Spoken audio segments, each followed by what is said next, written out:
108 items produced by a certain company are subject to two kinds of defects, D1 and D2. Out of the total production, if 5% have defect 1, 10% have defect 2, and 2% have both defects, then what is the probability for an item that have defect 2 given that it has defect 1? እሺ defect 1 ያለባቸው probability of defect 1 ስንት ነው? 5% ነው። 5% ማለት 5/100 that means 0.05. probability of defect 2 ደግሞ ስንት percent? 10% ነው 0.1. probability of ሁለቱም ዲፌክት ያለበት ደግሞ D1 intersection D2 ስንት ነው? 2% 0.02. የተጠየቅነው probability of D2 less D1 ነው። so ይሄ እንዴት ነው የሚሰራው? probability of D1 intersection D2 equal to probability of D1 time probability of D2 less D1. a conditional probability ላይ ያለ ጥያቄ ነው። ከዛ የወጣ ጥያቄ ነው። ይሄ ስንት ነው? 0.02 equal to ይሄኛው ደግሞ 0.05 time probability of D2 less D1.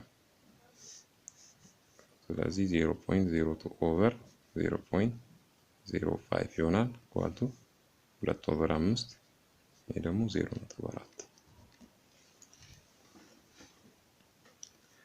D 109 you are given a data on the age of students in a primary school.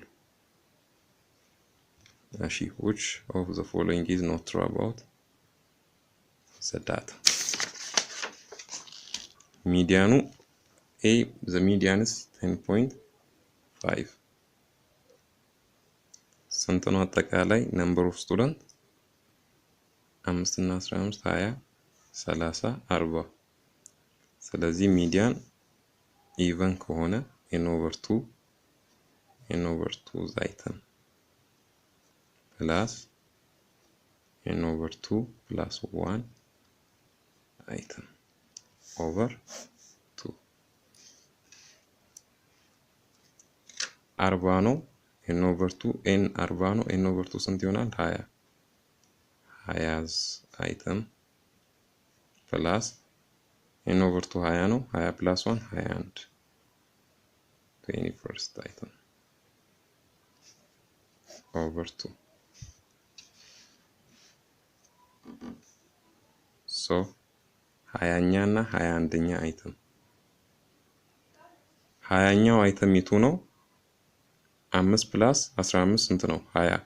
ስለዚህ 20ኛው አይተም 10 ነው ማለት ነው። እሺ 10 plus 21ኛው ደግሞ ይሄ ከ20 እስከ 28 ያለውን ነው የሚይዘው። 20 እዚህ ጋር ይቆማል እስከ 28 ያለውን ይሄኛው 8 ይይዛል። ስለዚህ 21ኛውንም የሚይዘው ይሄ ክላስ ነው ማለት ነው። ሶ 11 ይሆናል ፕላስ 11 ኦቨር 2 ስለዚህ ስንት ነው? 21 ኦቨር 2 10.5 ኤ ልክ ነው ግን ኖት ስሩ ነው እያለ ያለው። ቢ ዘ ሞድ ኢዝ 10 ሞድ ምንድነው? ብዙ ፍሪኩዌንሲ ያለው ክላስ ያ ሞዳል ክላስ ይባላል። ስለዚህ እዚህ ጋር 15 አለ። ስለዚህ ይሄ ብዙ የተማሪ ቁጥር ያለበት ክላስ ነው። ስለዚህ ሞዱ 10 ነው። ሞድ ኢዝ 10 ትክክል ነው። the mean is 10.5 እሺ ሚኑን ለማግኘት ይሄን ከዚህ ጋር እናባዛለን።